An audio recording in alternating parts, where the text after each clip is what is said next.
আল্লাহর কুদরতি অন্তরে তুফান, মায়ার রহমতের ঢেউ। আমি আল্লাহ রহমতের দরজা খুলে দেই আর বলি, বান্দা তুই যা দরকার চা, আমি এখন তোর জন্য সব বরাদ্দ দিয়ে দিব। এই জমিনে আল্লাহর কাছে ভোর রাত্রে কান্না ছাড়া কেউ কিছু পায় নাই। যত নবী, যত সাহাবায়ে কেরাম ওই রাতের কান্নার আওয়াজ, যত আল্লাহর খাঁটি গোলাম সবাই ভোর রাতে কান্নার আওয়াজ দিয়েছেন। আর একটা দোয়া কবুলের সময়, রোজাদার যখনই দোয়া করবে তখনই কবুল হবে। তবে রোজাদারটা রোজাদার হতে হবে। ওই রোজাও রাখবা, মিথ্যাও বলবা, ঝগড়াও করবা, এই রোজাদার হলে হবে না। রোজাদার তোমার চোখের রোজা, হাতের রোজা, কানের রোজা, পায়ের রোজা। অর্থাৎ রোজা মানি গুনাহ থেকে বেঁচে থাকো, পানাহার থেকে বেঁচে থাকো, আর রোজার দ্বারা তাকওয়া অর্জন করো। রোজা রাইখা যেমন খানার থেকে বাঁচলা, তাকওয়ার সবক আদায় করো, গুনাহ থেকেও বাঁচো, হাতেরও বাঁচাও, চোখেরও বাঁচাও। এইভাবে করিয়া তুমি যদি দোয়া করো সাথে সাথে কবুল। তবে এর মধ্যে আর একটা স্পেশাল সময় আছে, ইফতারি সামনে নিয়ে মাওলারে দোয়া করো, মাওলার কাছে বলো। ইফতারি সামনে নিয়ে দোয়া করবা, কসম আল্লাহর জায়গায় কবুল। কিন্তু আমাদের কপাল খারাপ, ইফতারির টাইমে এত কাজের আগ্রহ বেড়ে যায়, মহিলারও কাজের মধ্যে ব্যস্ত বানায় দিছে। আবার নিজে যা একটু সহযোগিতা করবে তাও করে না, খালি ভুল ধরে। বেসন কম হয়েছে কেন পেঁয়াজুর মধ্যে, এইবার শরবতে চিনি কম কেন, এই কেন কেন করতে করতে আজানি টের পায় না। আর মসজিদ টসজিদে যদি ইফতারি করে, হ্যাঁ তো আর এক বাজার, আর এক বাজার। ইফতারির টাইমে, দোয়া কবুলের টাইমে দুনিয়ার কথা বলে মসজিদের ভিতরে বা বিভিন্ন অনুষ্ঠানে। ইফতারির আয়োজন, বেশি মানুষ যেখানে বসে, শুধু কথা কথা কথা, অথচ ওই টাইম চুপ করে আল্লাহর কাছে দোয়া করো। এই বরকতের মাস আর একবার পাবেন, গ্যারান্টি আছে। মায়ার নবী দোয়া করতেন, আল্লাহুম্মা বারিক লানা ফি রাজাব ওয়া শাবান ওয়া বাল্লিগনা রমাজান। ও যুবক, কয়দিন আর দুনিয়ায় বাহাদুরি করবা? তোমার মতো আমার মতো কত যুবক গত রোজায় ছিল, এই রোজায় নাই। ওগো নবীর উম্মতেরা,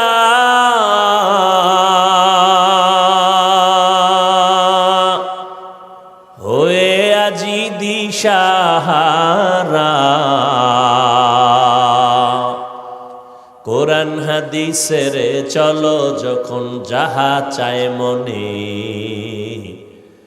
নবী বিনে কে তরবে পুলসিরত মিজানে, নবী বিনে কে তরবে পুলসিরত মিজানে, নবী আমার জীবন ভরে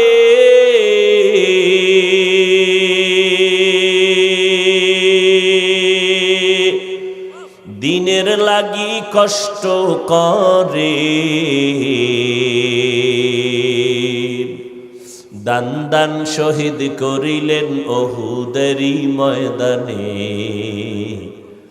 নবী বিনে কে তরবে পুলসিরত মিজানে, নবী বিনে কে তরবে পুলসিরত মিজানে। এমন এতিম নবী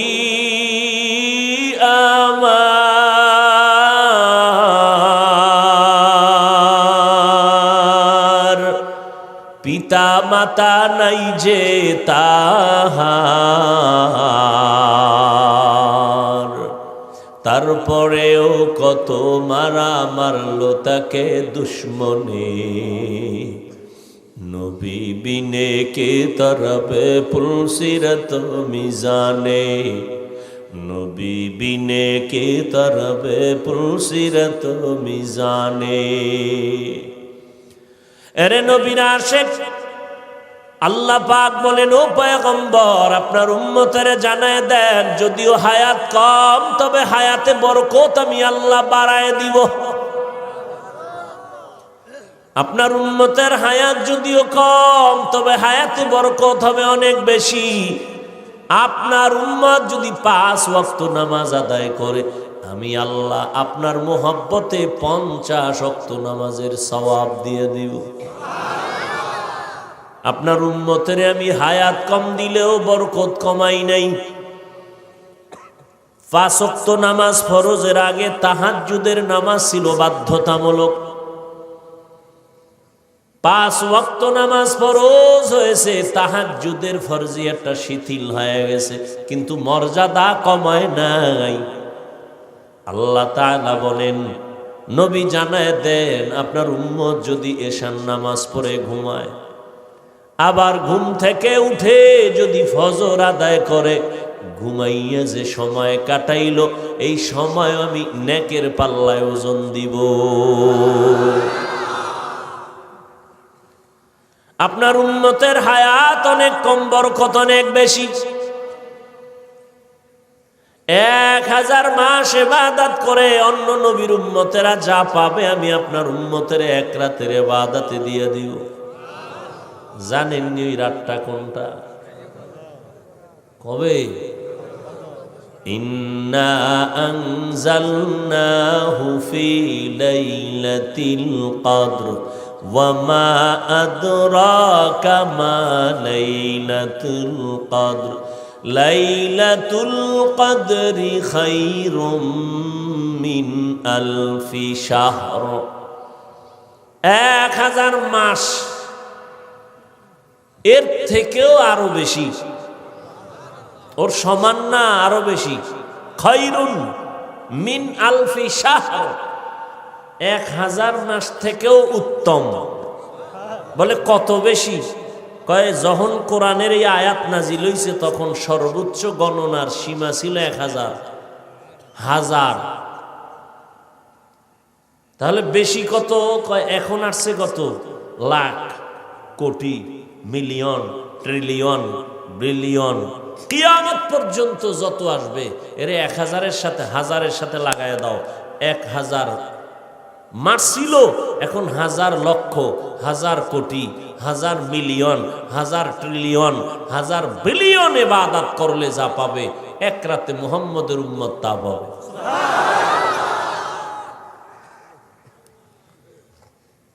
কার বরকতে পাইলাম? কার বরকতে? কিন্তু কপাল খারাপ জাতি ওই নবীরে চিনলা না। কেমন মায়ার নবী আমার, রহমতের নবীকে আল্লাহ পাঠাইছেন, যার পুরো জিন্দেগিটা রহমতে ভরা। কেমন রহমতে ভরা? নবীজির 63 বছর হায়াতে কোনোদিন একটা মিথ্যা কথা বলেন নাই। 2-1 পীর সাহেবের নাম কন্ত যে মিশা কয় না? আসেনি? কর না কেন? না থাকলেও তো বলবেন নাই। বাপ ধরে বয়ে রয়েছেন কেন? 2-1 নেতার নাম কন যে মিশা কয় না? তা ফুলের থেকে পবিত্র হয় কেমনে? চাপাবাজি। কেমন একজন নবী আমার, যার 63 বছর হায়াতে ভুলেও একটা মিথ্যা বলেন নাই। আপনি চিন্তা করতে পারেন, সে তো শিশু, কিশোর, যুবক, অজান্তেও তো অনেক কিছু মানুষ কইরা ফেলায় না? তো কেমন নবী যে পৃথিবীতে আগমন থেকে ইন্তেকাল পর্যন্ত ভুলেও একটা মিথ্যা কথা বলেন নাই। আমরা তো হাসতে হাসতে অনেক কিছু বলি, আরে মিথ্যা ধরিও না, এটা একটা তামাশা করলাম, মজাক করলাম। কেমন মায়ার নবী আমার, তার 63 বছর হায়াতে কোনোদিন কখনো ভুলেও কাউকে একটা গালি দেন নাই। কেমন রহমতের নবী আমার, যে নবীর সামনে দাঁড়াইয়া হাজারো গালি দিয়েছে ইহুদি বেঈমানরা, অকথ্য ভাষায় নবীর সামনে দাঁড়ায়া গালি। নবী জীবনে গালি দেন নাই তো দেন নাই, জীবনে কোনো গালির জবাবও দেন নাই। গালি না দেওয়াটা বুঝলাম, ঠিক আছে, জবাব না দিয়ে কেমনে পারলেন? যে সামনে দাঁড়ায়, কত বেঈমান নবীকে গালি দিত, সামনে দাঁড়ায় অকথ্য ভাষায় গালি নবীর সামনে। নবী জীবনে গালি দিবেন দূরের কথা, একটা জবাব দেন না। আরো আশ্চর্য কথা, আমার নবীজির রহমতের নবী 63 বছর হায়াতে কোনোদিন চোখ মোবারক গরম করে কারো দিকে তাকান নাই। চোখ গরম করে কারো দিকে, কেমন মায়ার নবী! সেই নবীর আদর্শের উম্মত আমরা। আল্লাহর কুদরতটা কেমন, যার পুরাটাই রহমত, পুরাটাই সুন্দর, সৃষ্টির শ্রেষ্ঠ আদর্শে ঘেরা, এত পৃথিবীর শ্রেষ্ঠ ব্যক্তিকে এমন এক জায়গায় পাঠাইলেন যেই জায়গার প্রত্যেকটা মানুষের মাথা তালু থেকে পা পর্যন্ত ওয়াল পুরাটাই নাপাক, এতটাই নাপাক, পুরা মানুষগুলো খারাপ, জমিনটাকে বানাইছে খারাপ। ওই ময়দানে ওই চূড়ান্ত একটা খারাপ মানুষের মাঝখানে সৃষ্টির শ্রেষ্ঠ পবিত্র নবীকে আল্লাহ পাঠাইল। আশেপাশে মাফ করুক বুঝাবার জন্য বলি, কোথাও যদি এখানে যাত্রা গান হয় অথবা কোনো পতিতালয় থাকে যেখানে অবাধে জেনা হয়, তো মুসলমান বলল এটাকে ফিরাইতে হবে, তো ছোটখাটো কিছু হুজুরগো আগে পাঠাইবে। বড় হুজুর বাংলাদেশের যাইব না, আগে বড় হুজুর যাবে না, আগে দেখো ওখানের কি হালাত, ঠিক না? এরপরে বড় হুজুরের কে আইসা খবর দিবে, তারপরে সে একটা পদক্ষেপ নিবে। বড় হুজুর যদি আগে যায় তাহলে অনেক আপনজনেরাও বলবে হুজুর এটা কাম ঠিক করে নাই। আমরা যাইতাম, হুজুর গেলেন কেন এত নিকৃষ্ট জায়গায়? কিন্তু আল্লাহর কুদরত কি, পৃথিবীর ইতিহাসে ওই সময় মক্কার মানুষের মতো চূড়ান্ত চরিত্রহীন লম্পট পৃথিবীতে আর কোথাও ছিল না, মানে খারাপের চূড়ান্ত। সেইখানে আমার নবীরে পাঠাইলেন, এমন এক পবিত্র নবী যার ঘাম থেকে মিশকের ঘ্রাণ, যে নবী কদম যেখানে দেন সেখান থেকে দীর্ঘ বছর শুধু মিশকের ঘ্রাণ আসতে থাকে, যে নবীজির চেহারার দিকে তাকাইলে ক্ষুধার্থ ব্যক্তির ক্ষুধা নিবারণ হয়ে যায়। কোন জায়গায় পাঠাইলেন? চূড়ান্ত মানুষ চরিত্রহীন, অবাধে মেলামেশা করে, কন্যা সন্তান আসলেই তাকে জ্যান্ত দাফন করে আপন বাবা।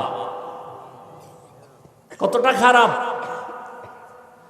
পৃথিবীর ওই জায়গায় একটা আল্লাহ ঘর বানাইছেন, শ্রেষ্ঠ একটা ঘর। ইন্না আউওয়ালা বাইতি উযিআ লিন-নাসি লাল্লাযী বিবাক্কাতা মুবারাকাও ওয়া হুদা মুবারাকাও ওয়া হুদাল লিল আলামিন।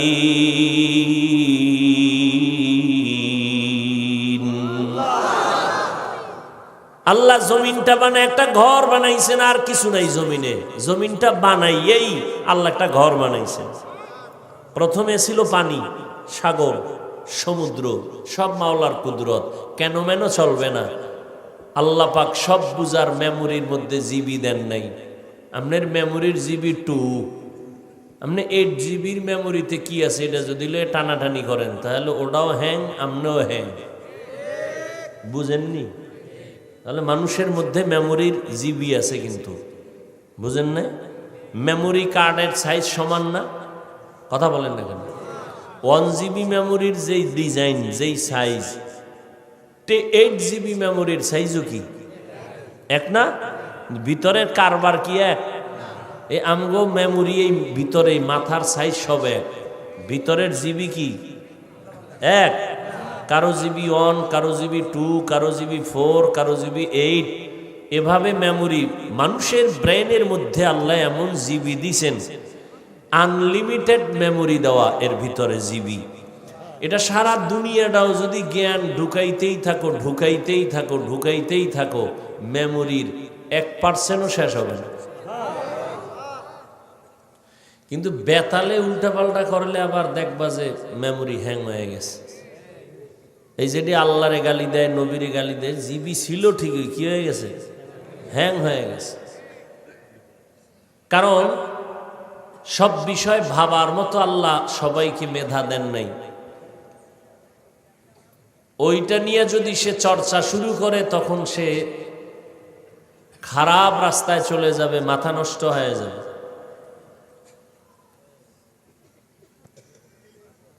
তো দুনিয়ার মধ্যে আল্লাহ প্রথম একটা ঘর বানাইলেন, নাম বাইতুল্লাহ। কোথায় বানাইছেন? মক্কা নগরীতে। কিসের ঘর এটা? ঘুমানোর ঘর, বসবাসের ঘর, ইবাদতের ঘর, হেদায়েতের ঘর। আল্লাহ জমিনটা বানাইয়া প্রথম হেদায়েতের ঘর কেন বানাইছেন? বসবাসের ঘর কেন বানান নাই? কারণ এই জমিনের চিফ গেস্ট হবে মানুষ, এই জমিনের প্রধান মেহমান মানুষ। আর এই মানুষ আল্লাহ পাঠাইবেন ইবাদতের জন্য। এ কারণেই ইবাদতের ঘর আগে বানাইছেন, বসবাসের ঘর বানান নাই। কারণ দুনিয়ার চিফ গেস্ট, প্রধান মেহমান মানুষ। এরা দুনিয়ায় প্রধান মেহমান যারা হবেন, এরা কি আজীবনের লেগে এক জায়গায় আসেন? কি প্রধান মেহমান কি দীর্ঘ টাইম থাকে? তার কাম শেষ দৌড়, ঠিক না? তাহলে জমিনের প্রধান মেহমান কারা? এই আজীবন থাকা যাবে না। তো কেন আসছে? ইবাদত করবে। দুনিয়াতে মানুষ প্রধান মেহমান, কাম কি? ইবাদত। দুনিয়াতে করো ইবাদত, বসবাসের জন্য তোমার আল্লাহ স্থায়ী ঠিকানা বানায় রাখছেন জান্নাত। কোথায়? আমেরিকায়, ঢাকা গুলশানে। এমন জান্নাত আল্লাহ বানায় রাখছেন যে জান্নাত চোখ কোনোদিন দেখে নাই, কান শুনে নাই, অন্তর কল্পনাও করে নাই। এত সুন্দর জান্নাত আল্লাহ বানায় রাখছেন। আল্লাহর নবী গর্ব করে বলেন, আমি জান্নাতের তালার চাবিটা খোলার আগে অন্য কোনো নবী জান্নাতে ঢুকতে পারবে না। আর আমার উম্মতেরা জান্নাতে ঢুকার আগে ভিন্ন কোন নবীর উম্মত জান্নাতে ঢুকার সুযোগ পাবে না। এমন সুন্দর জান্নাত আল্লাহ বানায় রাখছেন। এর নবীর আশিক রহমতের নবী মক্কা নগরীতে আসলেন। ওই মক্কার মানুষ এতটা খারাপ, এই যে একটা ঘর আল্লাহ বানাইলেন বাইতুল্লাহ, এটা কত দামি ঘর। বলে ঢাকা জাতীয় মসজিদ বাইতুল মুকাররম, এটাও কার ঘর? মসজিদগুলো কার ঘর? কেউ যদি দাবি করে এটা আমার ঘর, তাহলে ওই মসজিদে ইবাদত সহি হবে না। আল্লাহর ঘরে বান্দা আল্লাহর ইবাদত করবে, ঠিক নেই? মসজিদ কার ঘর? কি করবে আল্লাহর ঘরে? কার ইবাদত করবে? তেলাওয়াত করা কার ইবাদত? আল্লাহর জিকির করা কার ইবাদত? হ্যাঁ, তো আল্লাহর ঘরে আল্লাহর বান্দারা আল্লাহর জিকির করে, বাধা কেন? কয় মসজিদে আবার জিকির কেন? ও কপাল ভরা, মসজিদে আল্লাহর জিকির করবে নাকি মন্দিরে করবে? কত বড় জাহেল, কত বড় দুশ্মন, কত বড় অন্তর নষ্ট মানুষ। আল্লাহর ঘরে কার ইবাদত করবে? আল্লাহর ঘরে কার জিকির করবে? ভগবানের? কার? তো আল্লাহর ঘরে আল্লাহর জিকির করবে, তেলাওয়াত করবে, নামাজ পড়বে, ইবাদত করবে। বাধা যে দিবে সে সৃষ্টির নিকৃষ্ট জালেম, সে পৃথিবীর নিকৃষ্ট, শুধু জালেম না, নিকৃষ্ট জালেম। মসজিদে জিকির কেন? তোর বাবার জিকির করে? কার জিকির করে? তা আল্লাহর জিকির মসজিদে করবে নাকি মন্দিরে করবে? কি আজীব কথা! এই ঝামেলা আছে না নাই? আল্লাহ হেদায়াত দান করুন। ভাইরা আমার,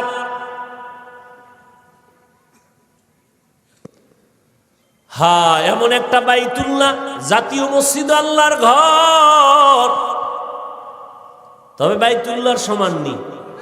জাতীয় মসজিদের দিয়ে তাকায় থাকলে কোনো সওয়াব নাই, কিন্তু বাইতুল্লাহ এমন একটা ঘর, শুধু যদি তাকাইয়া তাকায় দেখে আমল নামায় অনবরত সওয়াব লেখা হবে। শুধু তাকায় দেখবে, কিচ্ছু বলবে না, শুধু তাকায় আছে আল্লাহর ঘরের দিকে। ফেরেশতাকে আল্লাহ বলে শুধু সওয়াব লিখতে থাকো।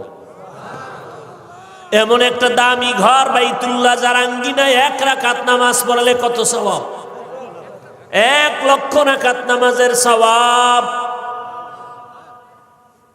একটা সেজদা দিবেন 1 লক্ষ সেজদার সওয়াব। জমিনে এরকম দামি আর কোনো ঘর নাই। এটা এমন একটা দামি ঘর, যেই ঘরের আঙ্গিনায় সেজদা দিলে 1 সেজদা 1 লাখ। আঙ্গিনা বুঝেননি? আঙ্গিনা বুঝেননি? বুঝেন না, অনেকেই বুঝেন না। আমাকে হুজুরেরাও বুঝেন, আপনারা কি বুঝবেন? বাইতুল্লাহ যারা দেখছেন ছবিতে বা গেছেন, এর চারদিকে মসজিদ আছে না, মানে ঘর। এখান থেকেও 1 কিলো 2 কিলো 3 কিলো 4 কিলো দূরে হলো এর পুরা আঙ্গিনা। মক্কা ঢুকতে মেইন রোডে দেখবেন, বিশ্ব রোডে রেহাল দেওয়া আছে। রেহাল দেখছেন নি কেউ? কথা বলে। এই রেহাল থেকে বাইতুল্লাহর আঙ্গিনা শুরু। এই বাইতুল্লাহর দেওয়ালের পাশে নামাজ পড়লে যা পাবে, রেহালের পাশে পড়লে তা পাবে।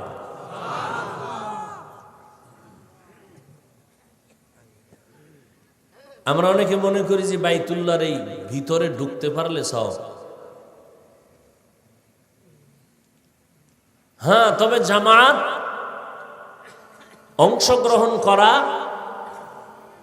একই সাথে একই জামাতে সুন্নাত অনুযায়ী সব একটু বেশি হতে পারে। তবে মহিলাদেরকে পুরুষের সাথে নামাজের সাথে এক জামাতে নামাজ পড়ানো সম্পূর্ণ নিষেধ। পুরুষ বাইতুল্লাহর পাশে গিয়ে যা পাবে, মহিলা হোটেলে বয়ে নামাজ পড়লে তা পাবে। আল্লাহ যদি মহিলাকে হোটেলের মধ্যে নামাজ পড়াইয়া বাইতুল্লাহর পাশের সওয়াব দিয়ে দেয়, আপনার আপত্তি আছে? আপনি ধাক্কাইয়া এই মহিলাকে এরপরে বাইতুল্লাহর পাশে নিয়ে আসবেন, পুরুষের নামাজের পাশে দাঁড় করাবেন, ওনার নামাজও শেষ, পুরুষেরটাও শেষ।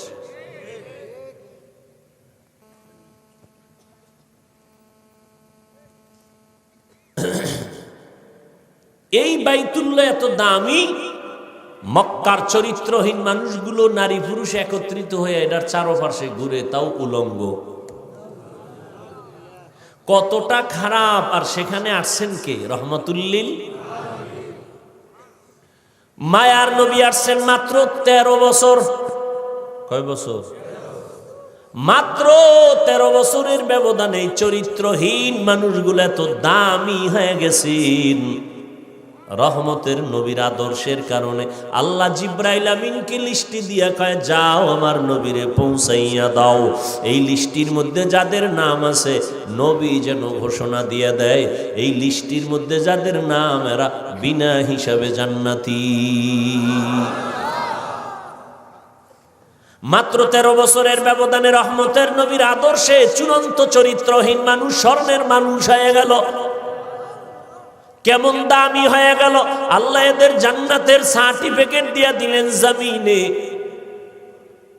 এবং কিয়ামত পর্যন্ত আনেওয়ালা মানুষের জন্য তারা আদর্শ।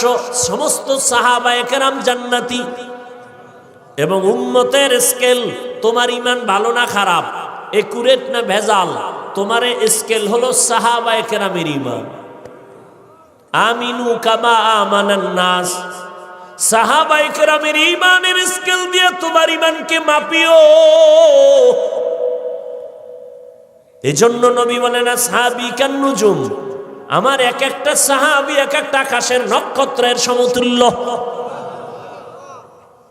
ওই সাহাবায়ে কেরামের আদর্শরে ধরে রাখিও,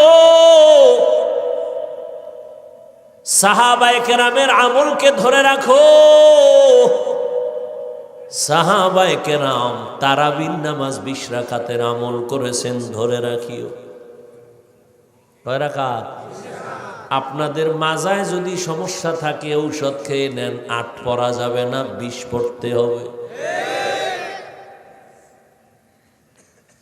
কিন্তু যারা আট পড়বেই, এদের সাথে কোনো তর্কে জড়ানো যাবে না।